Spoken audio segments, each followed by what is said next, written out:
Top 9 des personnages les plus forts entre ces 9 personnages-là. Précis, je prends Garp et Sengoku Prime.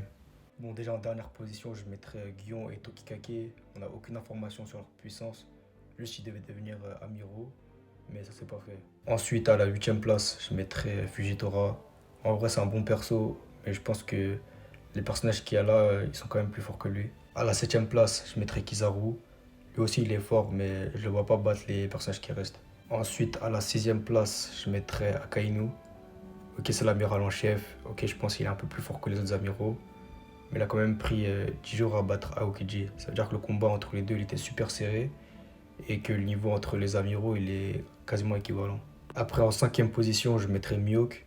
En vrai, Mihawk, là, je le classe très bien. Parce que le problème avec lui, c'est qu'on a que des suppositions. On n'a quasiment aucun fait. Ok, il surpasse Shanks au maniement du sabre, mais ça s'arrête là, juste au maniement du sabre.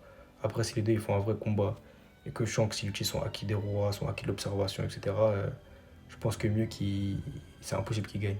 Et je suis en ouf, j'ai oublié de mettre Sengoku Prime. En vrai, Sengoku Prime, je le mettrais environ du même niveau que Akainu. Les deux, c'est des amiraux en chef. Ils ont le acquis des rois. Ils ont un bon fruit du démon. Après, je pense qu'offensivement, celui de Akainu, il est plus fort. Du coup, je mettrais Akainu un peu plus fort que lui. En vrai, je pense qu'entre Akainu, Sengoku Prime et Mihawk, c'est super serré. Ce serait dur d'en départager un. Ensuite, il en reste trois. Douglas Bullet, Garp Prime et Barbe Noire. Je pense que troisième position, je mets Garp Prime. Pour moi, Garp Prime, il est pas niveau Yonko. Enfin, peut-être qu'il est niveau Yonko, mais pour moi, il bat pas Barbe Noire ni Bullet. Ok, il rivalise avec Roger, mais on n'a aucune information sur quand il rivalise avec lui.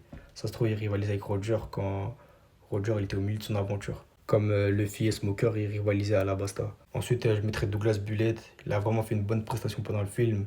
Il a tabassé les supernovas. Et on a vu qu'avant, pour l'arrêter, il fallait Garp Prime et Sengoku Prime, comme avec Shiki. Et en première position, je mets Barbe Noire. Pour moi, on n'a encore rien vu de sa vraie puissance. C'est sûr qu'il nous cache des choses.